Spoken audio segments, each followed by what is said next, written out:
I'm actively fishing on Instagram. I make it a point to start conversations on the platform because that's where I want to be. The dream on social media is to attract leads, buyers and sellers who want to work with you, and they subscribe to your thought leadership. They watch your videos, they watch your content, and over and over and over again, you start to work that audience to the point where they say, I want to work with an agent just like you. That's the dream. But so many agents are struggling to figure out, how do I bring this together? How do I bring the right mix of content together that moves an audience and attracts the right type of clientele for my business? How do I build my business on Instagram, on social, with video? It's what every agent wants to know.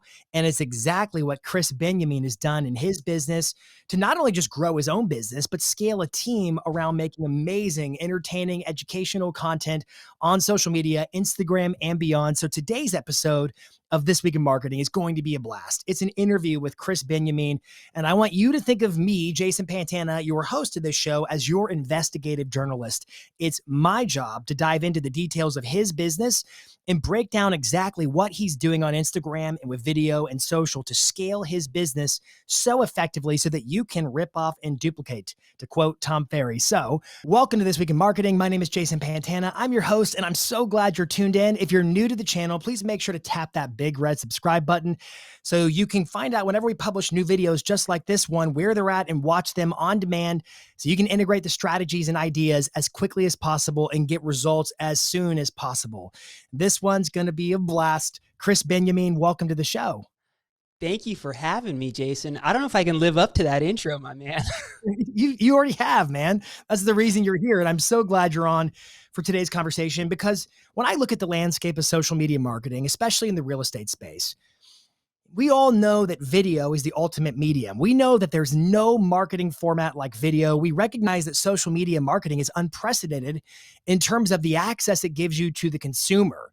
I mean, you can do postcards and events, and there's lots of other marketing strategies out there, but there's nothing that's quite as intimate in terms of building a subscribership and having influence and attracting business quite like social. Yet there are so many things that can go wrong, and it can become a major distraction for agents who don't have the right strategy in place. And so I'm excited for our conversation to break down what you're doing that's working in your business for social. Just for those watching, if you could kind of give us the backstory, it'd be really helpful in terms of what is your Instagram? What have you done on there strategically? And walk us through how it's been a pillar in your business. Absolutely. So I think it's important for everyone to recognize that my first day on Instagram didn't look anything like the profile that you're seeing today. And candidly, I'm sure just like your own social media profiles, they've evolved, and they've evolved because we show up consistently enough to see what needs to happen for it to change. So if you were to scroll back through the feed, very transparently, it was after attending I think it was either Summit or Elite in 2018. I had just gotten in the business. Nahid, my mom, my partner, brought me to the event, and Tom was on the same soapbox that he's on today. Videos. And at that time, I remember not being able to contribute a lot to the business. I had just transitioned into it from practicing law.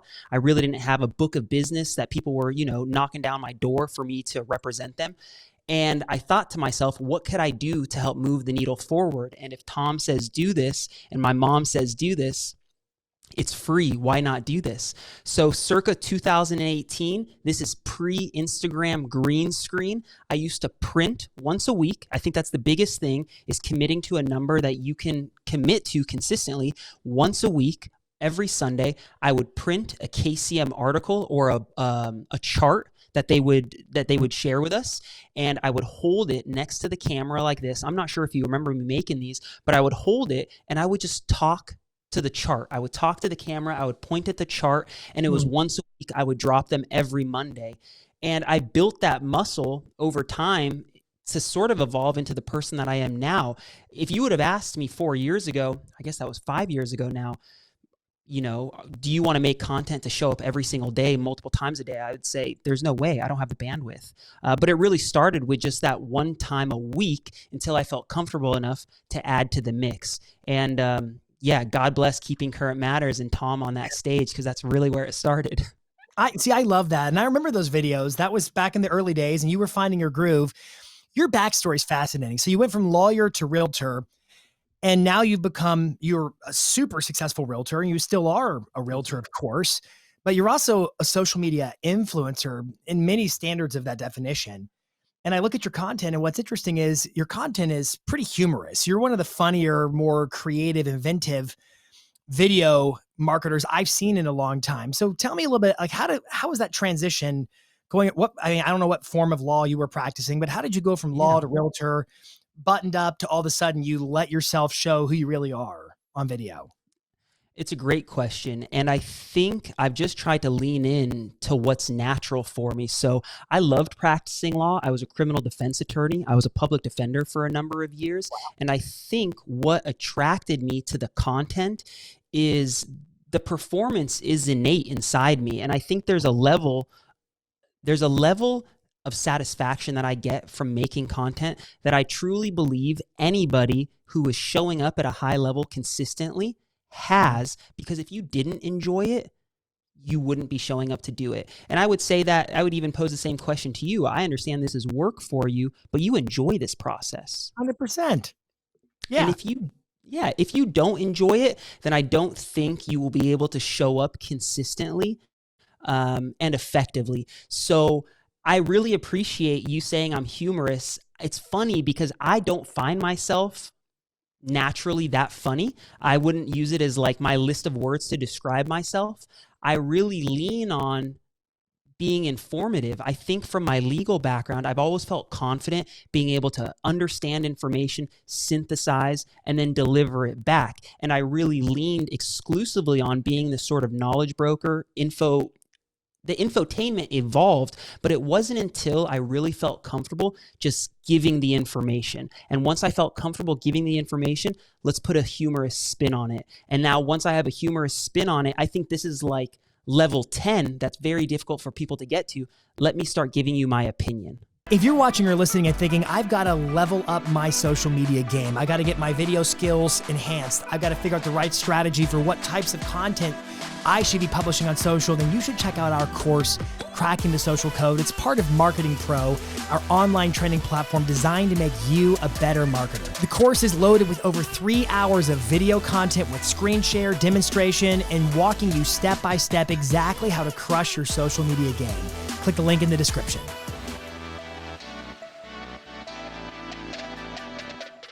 All right, so at first you're doing just videos holding up a sheet. The sheet's just a prop for all intents and purposes, talking about Right. market information. I assume the viewer wasn't supposed to be able to read what's on the sheet. It was just there as if you're holding some kind of these are what the law says. Here it is. I'm holding it in my hand. Something like that. But you've always been the knowledge broker. And I made the comment about your content being entertaining and educational. And I'm thinking about when you launched Kryspy Tips. Can you expand about how you migrated from your version 1.0 market updates, Right. being the knowledge broker, coming from a place of synthesizing and summarizing what the consumer needs to know to make informed choices, and then migrating into Kryspy Tips? I'd love to hear that transition. That's a great question and a great a walk down memory road. I think the transition was probably within 12 months because I felt that I was invested enough to actually start putting money behind what I was doing. So I quickly realized that I could only do so much by myself. And once I realized that this was my bandwidth alone, it was time for me to be looking outside for some support. The Crispy Tip really evolved because quickly, probably after, I don't know, half of the market updates I was delivering, I realized I was competing against women in bikinis. I was competing against guys in the gym. I'm competing against sports cars. And without figuring out a way to capture people's attention, I knew that whatever I had to deliver to them was going to fall on deaf ears. I don't know if I think it's really important, and maybe I feel grateful to have this self-confidence, but very early on, probably listening to Tom, I decided nobody cares what I look like. Nobody cares what I sound like. And as soon as I was able to remove sort of the cool factor, and I think that's a struggle for some people, is how do I maintain this level of like bravado and cool? As soon as you can kind of get rid of that, It allows you to create from a place of what the audience wants. So I'm not saying every single video I encourage you to jump out of a trash can, but if I'm willing to jump out of a trash can and be the butt of my own joke for the expense of the consumer learning what supplemental tax is, I'm good with that. So it also seems like Kryspy tips follow the trajectory or the rise of vertical video.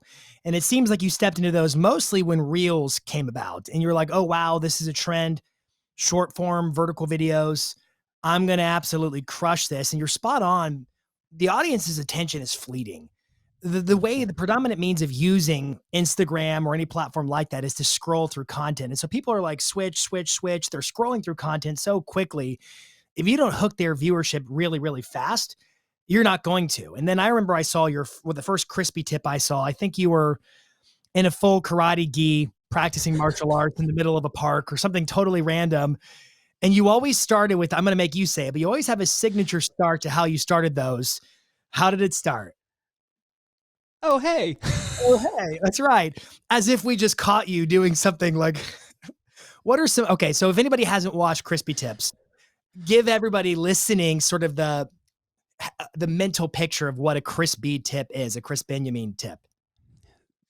For those just listening, the visual that you should be thinking of is me in a variety of locations. It really doesn't matter if it connects to the idea that I'm delivering, but you'll catch me in a karate gi, in a kitchen, in a trash can, on a roof. It really doesn't matter, but you will catch me in... Say that again. A zoologist. Zoologist. I will find myself in a place that I get people to stop for just a few seconds and then jump right into something informative that I want to deliver to them. And that was a Kryspy tip. I got to ask you a really personal question. Oh, please. When you're on Amazon and it's showing you recommended next purchases, how many of your recommended next purchases are strange costumes? You buy. Oh my gosh, I can't believe you just asked me that. And what's funny about it is I just got one today that was like latex paint, a weird wig, and I've been having this Dave Ramsey skit, and ever since I started the Dave Ramsey thing, I get some weird things in the algorithm. But yes, I do get them. Because you got to have like a crazy, if people are like, I'm going to go find these Kryspy tips, but I digress. What I love about your approach is out of the gate, as a new agent even, you recognize what matters is giving the consumer information. And I'm going to do that as best as I know how. And then through an iterative process, it got better and better and better. And you evolved, your process evolved. You started understanding how the platform functions and you started seeing the trends of vertical videos. And you got creative to talk about, candidly, boring subject matter in the most entertaining way imaginable. So that was Kryspy tips. And that was, I believe you launched those around when the pandemic started. I want to say it's around when the rise of Reels came to be a thing. How has your content evolved even from that point to where it is today? The content has evolved so much so that I don't want to say I've abandoned Kryspy tips, but I don't do them nearly at the volume I was because I feel like this is like so artistic of me, but it's like as you evolve, you kind of want to grow. And I feel like I've just outgrown it. Although when I hear this kind of like feedback, it makes me think that I want to revert back to it. So the content has really evolved, I think, mainly with me now feeling like I'm in a position that I'm confident enough to give my opinion. And I know that sounds that might sound basic, but I don't think it's easy to show up on camera and tell the audience, this is what I think about something. This is what I feel about something. It's much easier to just say, the sky is blue. This many houses sold in this market. The difference is, and the level that people really want is, this is how many houses sold in this market. This is what I think it means for you. Man, what you're saying is absolutely true. I was having a conversation, several conversations over the past week, exactly on this topic. And the bit of advice I've often fed to my clients is, when it comes to the videos they make and being a knowledge broker, I'll put it like this. I want you to give your opinions based upon facts. That's always been the commentary because people are looking for a thought leader, somebody to follow and learn from. And that's going to require a high degree of vulnerability in terms of being willing to share your insights and observations. I mean, what if you're wrong? And I had a conversation with a gentleman the other day who was acknowledging he struggles with the idea of sharing his thoughts on a certain matter because what if he's wrong? Or what if somebody calls him out? Or what if they expose him to be some kind of a fraud and he's facing imposter syndrome just like everybody else is? I mean, 100%. Candidly, the only people who aren't on some level facing imposter syndrome are narcissists. Candidly. But here's the conversation we had, and I'm curious your thoughts on this. I asked him, who are you influenced by? And whose videos do you watch and they influence you? And he mentioned me, as a matter of fact. I was talking to him and he watches my videos. And I was like, do you think that I know my stuff about marketing? And he said, well, yeah. And I said, have you ever considered that I don't think I know my stuff about marketing? And he said, well, no. And I said, but I don't care what I know. It's not about what I don't know. It's about what I can learn. And so my mentality, and it seems like you're cut from the same cloth, it's always been, man, the person who gets stumped the most times and is willing to go figure out the answer is the one who ends up with the most information. 100%. And so when I look at the people who are giving the most high value content, they're unafraid to be stumped because they're hungry to learn something new. And that has to be your mindset. And it goes back to your comments earlier about, it's about your audience. It's about feeding your audience. It's not your ego. Exactly. And I think the thing about feeding the audience and doing the legwork to deliver them the information in a concise, entertaining way forces you to really understand and comprehend these concepts. And I think that's one reason I feel so confident in a lot of what I've learned about the real estate business, about the real estate industry, is because if I'm going to deliver to you a message about what is escrow, I better damn sure understand what escrow is, and not even just understand it at a high level, but to synthesize it in a way that I can give it to you in 60 seconds or less. So it's fascinating what content creation has done for me when it comes to not just real estate, but the communities I serve, local businesses, other people that I get to have conversations with. I'm forced to become this expert in a short period of time. But for making the content, I don't know if I would have ever dove in with that level of detail. What's your process like for preparing for a shoot? Man, I wish it was more organized. Is this like me personally or what I pitch to everybody? Yes. I just kidding. So my process is pretty straightforward and it's always sort of fluidly happening. So I have a notepad on my phone, the iPhone notes. I don't think this is very novel, and it's just called ideas. Anytime I have an idea, I will quickly jot it down. Or more specifically, anytime that I see an article or Instagram post that I find inspiring, I will copy that link to that note page so then I can go dive into it later. In the perfect world. I do the exact same thing as you, by the way. It's exactly, keep going though. Yeah, thank you. That gives me you want to keep it easy, and content is not in a vacuum. It would be beautiful if every idea happened when I was sitting at my desk, but it's not like that. So you have to take some sort of conscious effort to be able to document these things because they're fleeting. What I have on my calendar when I am most accountable is 2 times a week, Mondays and Thursdays. I have on my calendar 1.5 hours to exclusively brainstorm and write scripts.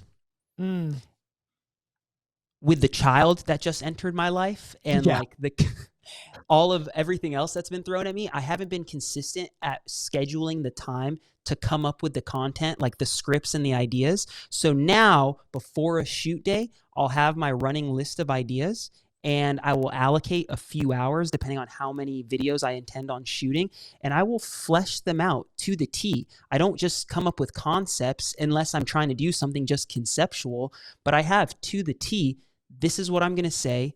This might be what I'm jumping out of. This is sort of the concept. And the reason I am kind of surgical in the preparation is the shooting can take so much time.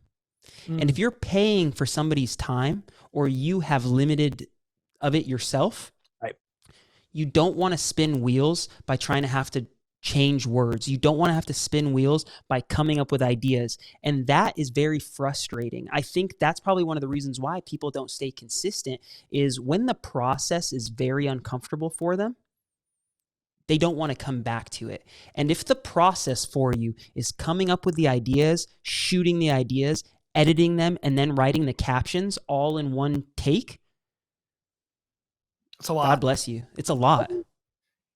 You're the kind of person who enjoys the artistic pursuit of what you're doing. So the writing, the creative ideas, it's what gets you going. What do you say to somebody who struggles or says, I'm not good at coming up with ideas? That's a great question. What I would say to anybody that struggles with believing that they don't have the ability to come up with ideas is twofold. One, agents are arguably the most creative people that I know. When we problem solve how to put together an escrow when the buyer and seller hate each other, that's creativity. When we problem solve how to, put a request of repairs to get somebody to agree to something, that's creativity. So the first thing that I would say to somebody who doesn't believe they're creative is to adjust their definition of creativity. Because if you think it lives in the vacuum of making videos, you're grossly wrong. That's the first thing. The second thing that I would say is there are portions of every business that we don't like. You might not enjoy making phone calls, but we know as successful agents, making phone calls is an integral part of the business. So you don't have to love every piece of it the same, but you do have to show up to it as consistently. With that said, your videos might never be Jason Pantana's videos, but that's okay because they don't have to be you to be the knowledge broker in their field. Just the same way that, now we're here name dropping, but like, I don't have to be Tom Toole to be able to sell houses on the phone. Right. But I have to be able to get on the phone. And that's how I feel about the content. I like where you brought us on that point. There are certain core functions from a sales and marketing standpoint that are unassailable and non-negotiable when it comes to real estate. Making calls is top of the list. And it's a good comparison because, let's be candid, you're going to struggle to run an effective business and maximize your potential if you're unwilling to pick up the phone and make calls. Right. It's funny, a lot of folks go to make videos because it's a substitution. It's almost call avoidance, but it's not. The whole purpose of video is to prime those conversations so that when you have them, they're way warmer, way more lucrative, way more productive conversations. I would also make the argument that when it comes to core activities from a marketing and sales standpoint, video is a core activity. It may not be necessarily your forte, but the only way you get better at something is by doing it again and again. You swing the bat over and over again and get better at doing it again and again. And the person who tells themselves, I'm not good at hitting the ball, isn't going to swing. And so it's going to be a self-fulfilling prophecy in that regard. I love that advice because everybody is creative on some level. It's a matter of being disciplined enough to elicit from yourself your true creativity. That's right. That's a great point of view. Thank you. And finding your own voice. I think that's always the criticism is I'm not funny.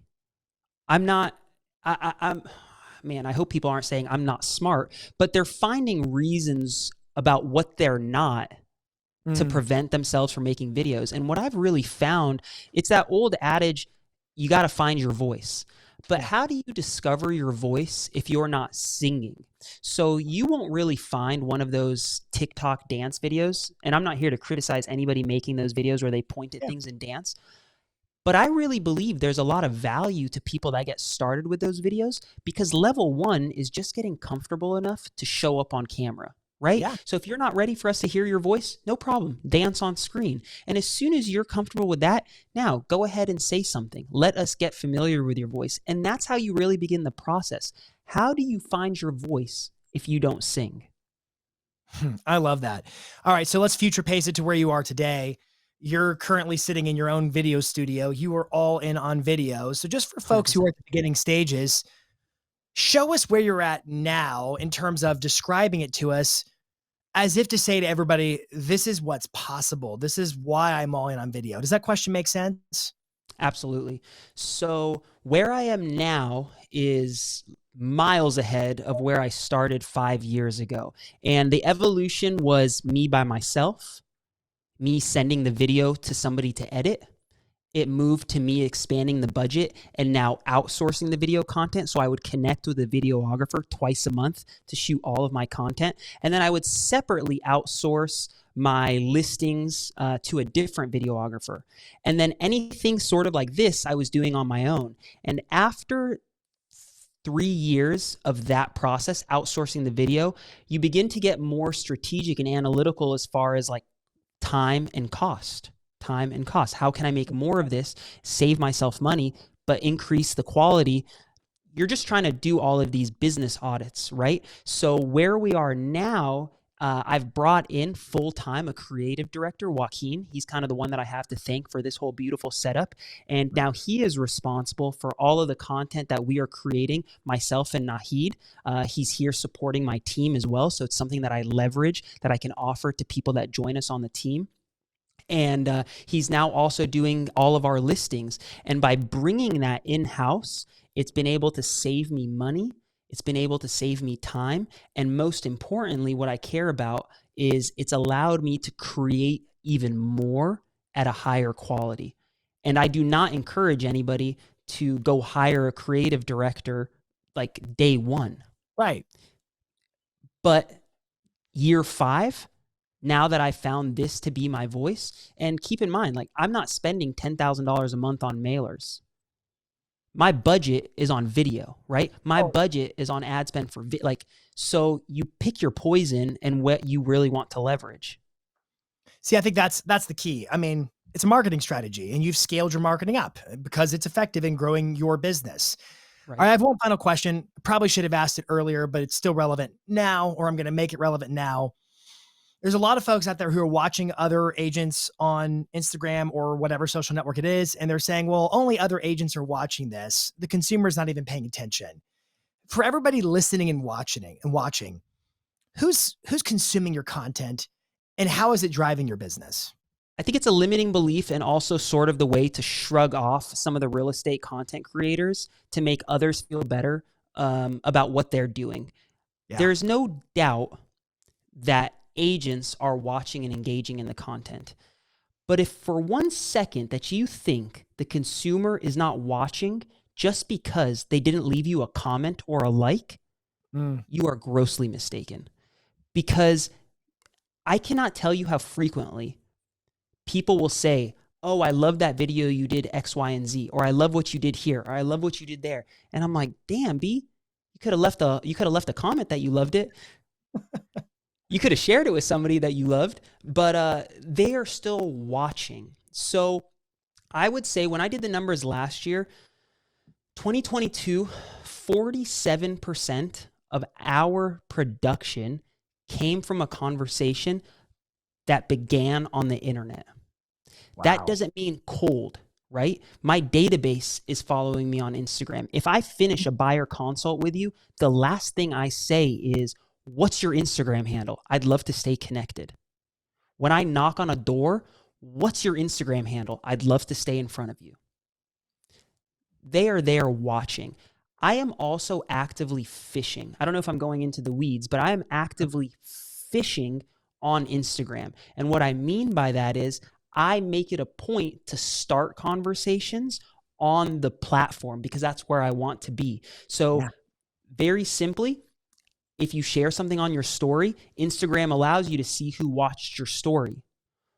I will audit who is watching my story. I will scan by all of the realtors and lenders that are in my feed, and I will look for somebody that I have either bought and sold with or somebody that I would like to buy and sell with who also has a ring around their story telling me that they've published something. Awesome. And the reason why I'm looking for them to have shared a story is because I don't want to waste the time jumping into their feed, jumping onto the wall. It's a time suck. I will quickly watch whatever they've posted because I know that it's current. I know that it's within the last 24 hours. They're active on the platform. We know they're active on the platform. I will watch whatever it is, and I will pick up my phone. I will go to the direct messages. I will open up the front-facing video, and let's use you an example. You posted that photo of your 2 kids and your wife yesterday on Easter. Yeah. I would see that and I would say, Jason, happy Easter, my man. You have a beautiful family. How did you spend your day? Send. That 5 a day. whew, that's 5 a a day. good move. There's so much clever about that move. And again, it's proof that there's marketing and there's prospecting. You can't just post videos and expect people to come to you. You're also going to them, but using the stories to see who's actually watching your content, because to your point, you're right. Past clients, sphere of influence contacts, they're not always leaving comments or likes or visible trails of their attention. But on Right. stories, because we're tracking views, what a clever way to see who's seeing your content, who's engaging with it, at least on a top of funnel level. And then I love the idea of the ones who have active stories. I mean, you just told everybody, I don't have to repeat the whole thing, but that's super, super clever. I love it. And that's the perfect way to end this conversation, because what you've done on Instagram is remarkable. You have built and scaled up a business and a team because of videos on Instagram, all from the singular focus of, it's not about me, it's about serving my audience.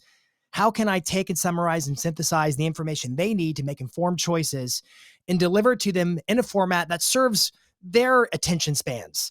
They're on the platform. How can I make it more fun and exciting for them? Everything you've said today is done through the lens of having a heart of service. And it's evident in your content and it's evident in your business that you care so much about your clients and so much about your community. And that's why you're crushing it. And I'm so grateful for today's conversation, Krys. Where can they find you on Instagram? You are the man, Jason. You can find me just about everywhere at Krys Benjamin.